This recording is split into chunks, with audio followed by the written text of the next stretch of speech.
मरकजी वज़ीर दाखिला अमित शाह जम्मू कश्मीर के 20 अजला के लिए डिस्ट्रिक्ट गुड गवर्नेंस इंडेक्स जहां उन्होंने जारी किया खिताब कर रहे हैं।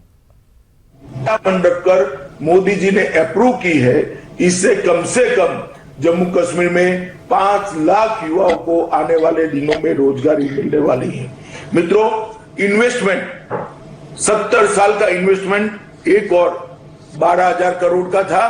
मैं मनोज भाई को बधाई देना चाहता हूं कि एक ही साल में 12,000 के इन्वेस्टमेंट के एमओयू जम्मू और कश्मीर ने समाप्त कर दिए हैं और 2,000 करोड़ का ग्राउंड ब्रेकिंग सेरेमनी भी हो चुका है।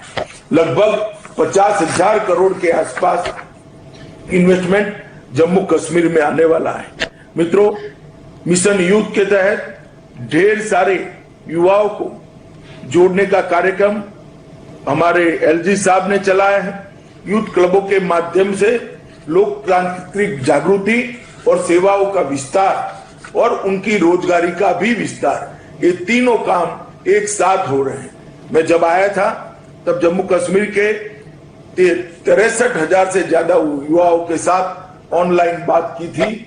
मैं आज फिर से मेरे युवा दोस्तों को, विशेषकर घाटी के युवा दोस्तों को कहना चाहता हूं कि आइए मोदी जी के विकास के रास्ते पर आप चल पड़े। जम्मू कश्मीर पूरे देश के अंदर विकसित से विकसित राज्य बनने से कोई नहीं रोक सकता। जो लोग आपको गुमराह कर रहे हैं, मैं उसके जवाब में कहना चाहता हूं, पिछले 3 वर्ष में जम्मू कश्मीर के बजट को 9,000 करोड़ से बढ़ाकर 21,000 करोड़ का किया गया है। 9,000 करोड़ से बढ़ाकर 21,000 करोड़। पूरे देश भर में किसी भी राज्य का बजट 2.5 गुना इतने अल्प समय में नहीं बढ़ा है। यही बताता है कि जम्मू कश्मीर का आवाम का भला मोदी जी की प्राथमिकता है। कृषि और बागवानी में भी ढेर सारे सुधार करने का प्रयास हो रहा है। जब कर्फ्यू थे तब सेब का उत्पादन अच्छे बिक्री अच्छे दामों से हो, ये सुनिश्चित करने के लिए काफी प्रयास किया गया, ग्रांट भी दी गई और जम्मू कश्मीर के भीतर भंडारण की सुविधा को भी बढ़ाने के लिए बहुत ध्यान दिया गया है।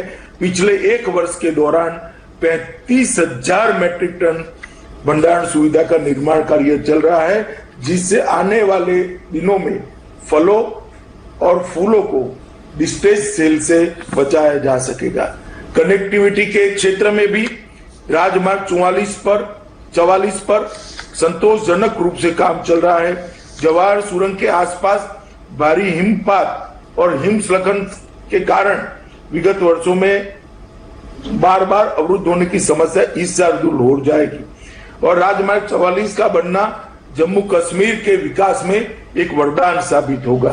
4,509 करोड़ रुपए की अनुमानित लागत से 14 किलोमीटर लंबी जोजिला सुरंग का काम भी आगे बढ़ रहा है। श्रीनगर सोनमार्ग मार्ग पर जेड मोड़ सुरंग नामक एक अन्य 6.5 किलोमीटर लंबी सुरंग का काम पर प्रगति में है। दोनों क्षेत्रों के बीच रेलवे कनेक्टिविटी स्थापित करने का काम भी समय पर पूरा हो जाएगा, इसका मुझे विश्वास।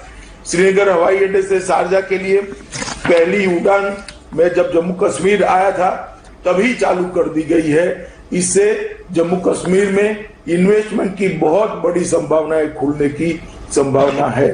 सब्सिडी वाली हेलीकॉप्टर सेवा योजना के माध्यम से जम्मू संभाग के किश्तवाड़ और कश्मीर संभाग के गुरेज और तंगधार सहित जम्मू और कश्मीर के दूर दराज के इलाकों में रहने वाले नागरिकों को भी सुविधा मिलेगी।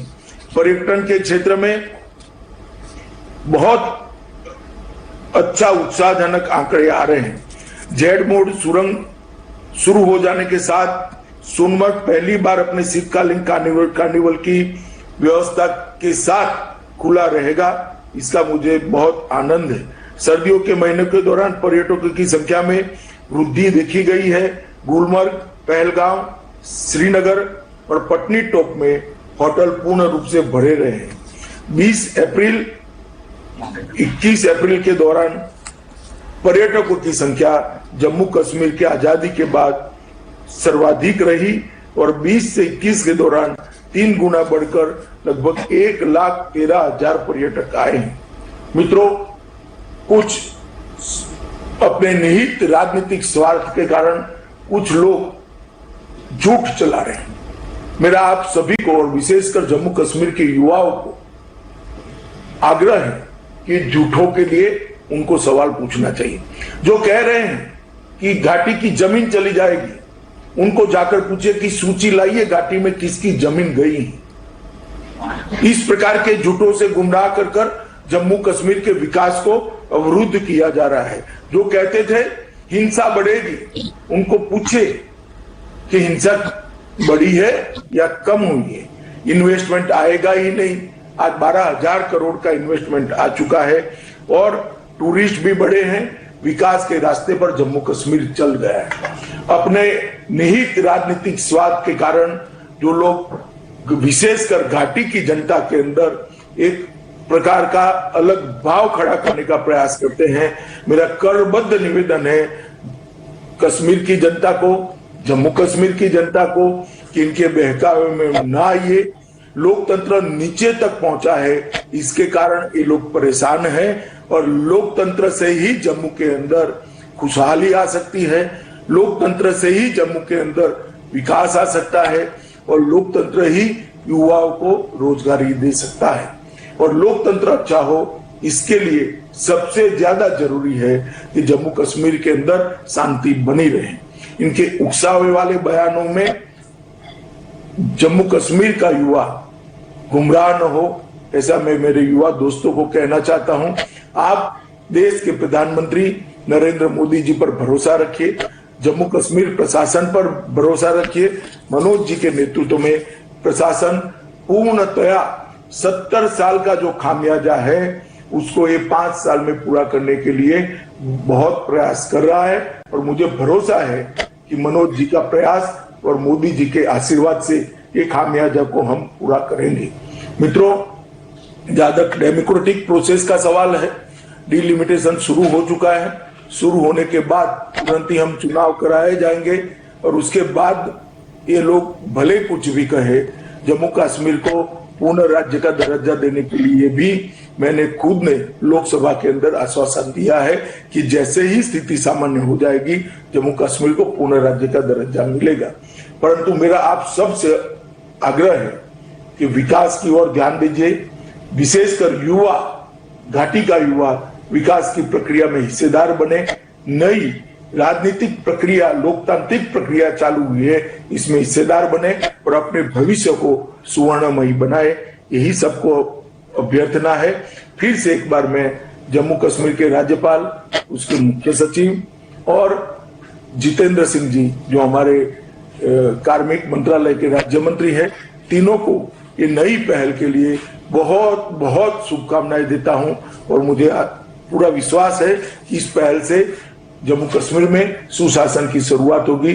धन्यवाद। भारत माता की जय।